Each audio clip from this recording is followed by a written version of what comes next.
Bonjour à tous et bienvenue sur la chaîne de l'Hexamone Crypto. Nous sommes le mardi 3 juin 2025. Actuellement, il est 8h50. On va faire le point, bien évidemment, sur les news. On va regarder aussi le Bitcoin, on va regarder les altcoins, on va regarder les indicateurs. Bref, on s'installe et on démarre cette vidéo avec cette cryptomap qui repasse dans le vert. On a un Bitcoin qui latéralise plutôt aux alentours des 105 000 $. On va regarder tout ça en détail.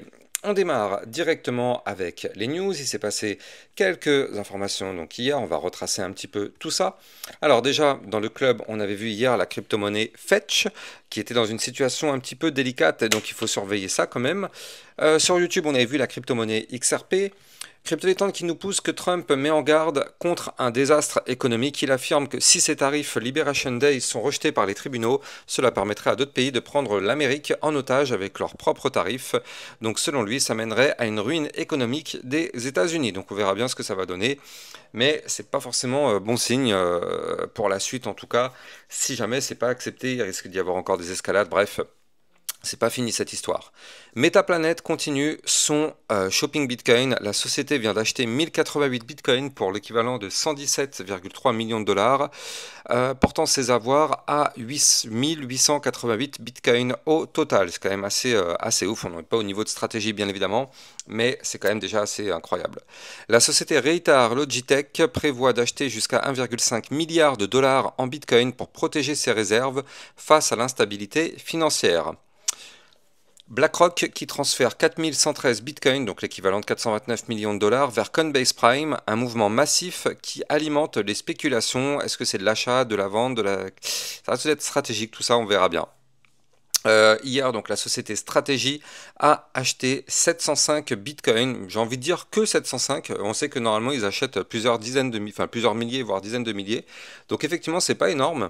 Mais bon, c'est pas grave, ils en ont tellement, j'ai envie de dire, de bitcoins actuellement. Ils en sont maintenant à 510 000 bitcoins en main. Donc c'est quand même assez incroyable. Singapour qui serre la vis sur les cryptos, la banque centrale ordonne aux entreprises crypto locales de cesser leurs activités à l'étranger avant le 30 juin, sous peine de 200 000 $ d'amende et peine de prison. C'est quand même très très strict hein, là-bas, franchement, c'est quand même assez violent. La SEC met en doute la légalité des ETF Ethereum et Solana. Elle soulève des inquiétudes sur le staking et leur statut d'investissement compagnie. Selon la loi US, rien n'est jamais simple avec la régulation crypto aux USA. BitMEX qui déjoue une cyberattaque du groupe Lazarus, Corée du Nord. Les hackers ont tenté d'infiltrer l'exchange via une fausse offre de partenariat NFT sur LinkedIn, ciblant ses employés. BitMEX juge la tentative de peu sophistiquée. J'ai envie de dire, calmez-vous les gars, hein, parce que si Lazarus, ils ont envie de faire du sale, ils ont largement les moyens de faire du sale. Donc ouais, calmons-nous, faut pas trop se vanter d'avoir déjoué cette tentative, hein. Hier aussi dans le club, on avait vu la crypto-monnaie Sushi, donc ça s'est passé hier soir avec potentiellement un joli bottom dessus. N'hésitez pas si vous aussi vous voulez rejoindre le club pour recevoir des très belles opportunités, vous avez bien sûr le lien en description de vidéo. Et si vous souhaitez recevoir toutes les news et toutes les actualités, ça se passe sur Twitter, là aussi le lien est en description de vidéo. On va démarrer la partie analyse technique. Avant ça, bien évidemment, je rappelle à tout le monde que tout ce que je vais dire n'a en aucun cas un conseil financier, c'est à vous de faire vos propres recherches. Et n'oubliez pas que le trading de crypto-monnaie comporte des risques de perte partielle ou majeure. On démarre avec ce Fear and Greed Index à 64. Donc on n'a pas bougé depuis hier, hein, effectivement, c'est statu quo. Par contre, du côté de notre Bitcoin, ça a bougé un petit peu quand même, ça a bougé un petit peu. Et c'est là où c'est intéressant, c'est qu'en fait, du coup, là, du côté de notre Bitcoin, ben, on a breaké un niveau clé stratégique hier, souvenez-vous. Donc là, on avait vu qu'il fallait absolument rester au-dessus d'un niveau clé. Donc ce niveau clé, c'était ici les 105 043 qui correspondait au haut de l'ancien range. Et bien regardez, pour l'instant, on y est. On y est, hein, au-dessus de ce niveau clé. Donc pour l'instant, tout va très bien. Du côté du Bitcoin, on n'est pas non plus dans une situation pourrie, hein, on va pas se mentir. La situation reste quand même très très bien sur le Bitcoin. On a fait un ATH, on a eu un retracement jusque-là, tout est tout à fait logique. Il n'y a pas de surprise, hein, c'est normal. Et là, en fait, ce qui se passe, c'est qu'on est venu trouver un rebond parfait sur le support dont je vous avais parlé, ici au 103 519. Ça nous a servi vraiment de bottom, en tout cas pour le moment. Et donc là, on voit qu'on est en train de se faire rejeter par le niveau clé dont je vous avais parlé hier, c'est-à-dire le milieu des bandes de Bollinger. Ici, comme vous pouvez le voir, tac, on se fait rejeter actuellement par les 106 660 $. Et malheureusement, tant qu'on n'arrive pas à breaker ce niveau clé, on ne pourra pas aller plus haut. Si on break ce niveau clé, on ira un petit peu plus haut, mais attention, au-dessus de la tête, on a les 107 190 et les 107 872 qui seront les deux prochaines zones de résistance à venir chercher en cas de poussée haussière. Donc effectivement, à surveiller de très très près, mais c'est pas encore gagné du côté du Bitcoin. Mais pour l'instant, c'est plutôt pas mal. On a quand même réussi à se sortir par le haut de l'ancien range. Donc pour le moment, eh bien, on n'est pas trop mal. Maintenant, ce qu'il faut noter, c'est que là, du côté du Bitcoin, on est toujours, je le rappelle, sous le canal ascendant. Donc, tant qu'on est malheureusement sous le canal ascendant, on est quand même toujours à risque. On est à risque de retracer un peu plus fort. Là, vous le voyez, tant qu'on était à l'intérieur du canal ascendant, la situation était haussière. À partir du moment où on a cassé ce canal ascendant par le bas, du coup, on casse par la même occasion, je le rappelle, la tendance haussière, pour démarrer une tendance un peu plus différente, c'est-à-dire qu'en fait on était haussier et là en fait on passe cette fois-ci baissier. Mais étant donné qu'on n'a pas fait de point bas plus bas que le précédent, je rappelle, hein, grâce au support des 103 519, ça a évité de faire un point bas plus bas que le précédent, et bien du coup ça c'est une excellente nouvelle parce qu'au final on rebondit sur ce niveau clé sans faire de nouveaux points bas, donc pour l'instant on n'est pas sur une tendance baissière confirmée. Les points hauts sont de plus en plus bas, ça c'est vrai, mais pour confirmer la tendance baissière, il faut maintenant les points bas de plus en plus bas. Or, ce n'est pas le cas. Donc là, pour l'instant, eh bien, on n'est même pas encore en tendance baissière. Donc ça veut dire que tant qu'on est au-dessus des 103 519, on est juste sur un petit retracement, mais ça augmente l'espoir d'avoir une belle petite reprise.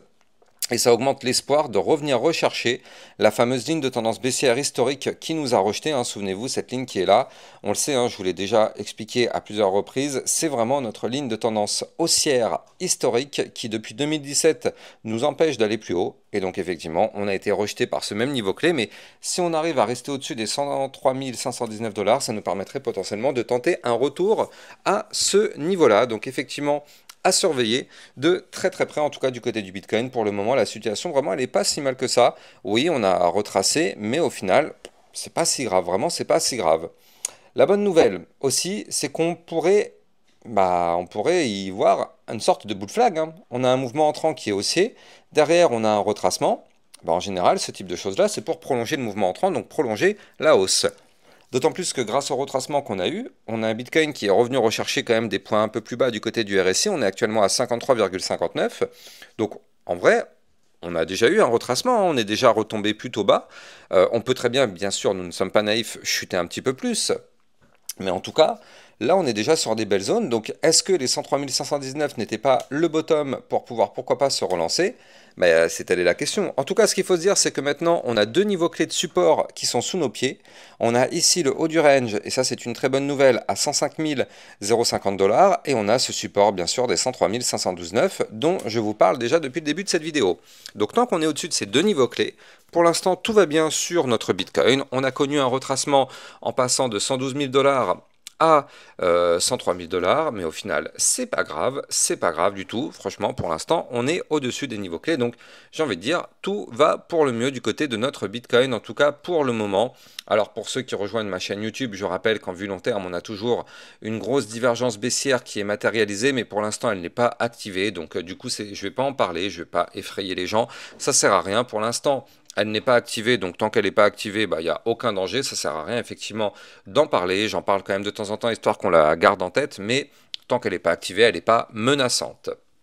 En vue court terme, on est en train de reprendre un petit peu de force, comme vous pouvez le voir ici. Tac, on a un petit début de reprise haussier en vue court terme, avec des points bas de plus en plus haut, des points hauts de plus en plus haut. Donc, vue court terme, c'est haussier. Vue moyen terme, on a eu un retracement, mais on n'est pas baissier. On n'est pas haussier non plus, mais on n'est pas baissier, c'est ça la bonne nouvelle. Et vue long terme, on est clairement haussier, étant donné que là, on a fait un point haut plus haut que les précédents. Clairement, pour l'instant, la situation est très très belle dans quasiment toutes les échelles de temps. Nous, ce qu'il va falloir surveiller, c'est ça. C'est là, en vue jour. Alors effectivement, on a eu un momentum MACD qui est contrôlé par les bears. D'ailleurs, c'est toujours le cas, il ne faut pas parler au passé. On est toujours dans un momentum contrôlé par les bears en vue moyen terme. Et donc là, qu'est-ce que ça signifie? Ça signifie que tant qu'on est sur ce momentum contrôlé par les bears, on n'est pas à l'abri d'une nouvelle poussée baissière. Donc prudent. Restons quand même prudents, respectons les marchés financiers, on le sait. On est sur la crypto-monnaie, donc on sait qu'en crypto, ça peut avoir des impacts forts et rapides. Donc prudence, prudence. Néanmoins, là, ce qui serait bien, c'est que ce momentum arrive à être décroissant et que dans les prochains jours, peut-être dans 5, 6, 7 jours, eh bien, on arrive à faire un cross-bull avec ici un momentum bull, et là dans ce cas là ça nous permettrait bien sûr de nouveau de tenter de retourner rechercher la ligne de tendance haussière historique et cette fois-ci de tenter de la breaker pour pourquoi pas avoir un nouvel ATH. On n'y est pas encore, mais ça pourrait être effectivement intéressant dans les prochaines semaines, prochains mois. On surveillera bien évidemment tout ça au travers de mes vidéos. Avant de continuer, donc je rappelle bien sûr que vous pouvez me suivre sur Twitter pour recevoir toutes les news et toutes les actualités crypto. Vous pouvez aussi rejoindre le club pour recevoir des vidéos privées avec des belles opportunités ainsi que des vidéos de suivi régulières par rapport à plein de crypto-monnaies. On va continuer sur le Solana, ça fait quelques jours que j'en ai pas parlé. Et du côté du Solana, ça reste effectivement une configuration intéressante. Alors souvenez-vous, ce qui s'est passé du côté du Solana, c'est qu'en fait on avait formé ici, eh bien, un très joli pattern en double top qu'on avait pu détecter sur ma chaîne YouTube, c'est-à-dire qu'on avait fait ici une belle poussée haussière, puis derrière ici on avait formé un premier top, deuxième top figure chartiste de retournement baissier. Je vous avais dit attention, il faut absolument pas breaker ici le niveau clé des 164 $, malheureusement ça pourrait faire chuter un peu plus le graphique, donc du coup malheureusement on a validé. Mais on n'a pas chuté trop fort. C'est ça qui est bien, c'est qu'en fait on a retracé, mais pas énormément. Donc là, du côté de notre Solana, qu'est-ce qui se passe? Eh bien, en réalité, on est juste positionné en dessous du ruban de moyenne mobile à 159 $. Si on veut reprendre de la force, il faut réintégrer ce ruban, le casser par le haut, donc casser les 168, et là, effectivement, on pourrait dans ce cas-là reprendre de la force. Il faut aussi repasser au-dessus des 164, parce que comme je vous l'ai dit tout à l'heure, c'était le niveau clé du double top qu'on avait breaké, et donc bien sûr, maintenant, c'est le niveau clé qu'il va falloir récupérer. Donc du coup, là, prudence, on est encore en dessous les niveaux clés. Par contre, si on dézoome et qu'on se met d'un point de vue long terme sur le Solana, je rappelle qu'on est peut-être en train de préparer quelque chose d'intéressant, parce que là, du côté du Solana, en vue long terme, on est en train de préparer un gros pattern. Avant de continuer, je rappelle que vous pouvez trader toutes ces crypto-monnaies en utilisant mon lien de parrainage Binance en description de vidéo.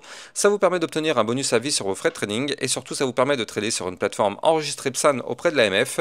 N'hésitez pas, le lien est en description de vidéo. Donc là, du côté du Solana, vous le voyez, on est en train de tenter la formation d'une gigantesque tasséance ou bien d'un gigantesque pattern en double bottom. Dans les deux cas, ce sont des figures chartistes haussières. Donc effectivement, il va falloir surveiller ça en détail dans les prochaines vidéos, prochaines semaines. Donc là, il ne faut pas être pressé, hein. Chaque bougie est égale à une semaine, donc forcément, ça peut prendre un petit peu de temps. Mais effectivement, ça va être très intéressant à surveiller parce que si on arrive à valider ce pattern, on pourrait avoir une très jolie reprise haussière dans les prochaines semaines, prochains mois. C'est pas tout de suite, mais ça resterait effectivement très intéressant. Mais le mieux, ce serait qu'on retrace encore un tout petit peu. Pourquoi pas revenir rechercher ici les 138 ou encore les 118, poser le deuxième bottom sur un de ces niveaux clés et là, boum, on se relance pour la deuxième partie du bull run avec une grosse poussée haussière pour terminer la fin de l'année, peut-être quelque chose comme ça. Ça pourrait être vraiment un scénario très intéressant, mais c'est pas pour tout de suite. En tout cas, j'espère que vous avez kiffé la vidéo. Si c'est le cas, n'oubliez pas de liker, commenter, partager au maximum et abonnez-vous à la chaîne YouTube pour recevoir tous les jours 1, 2 à 3 vidéos concernant le Bitcoin et les altcoins. A plus tard, ciao ciao. Bitcoin, Ethereum, you know the drill.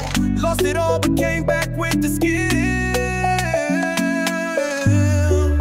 I lost it all but now I'm back. Crypto millionaire, that's a fact. Diamond hands through the crash. Now my wallet's looking stacked.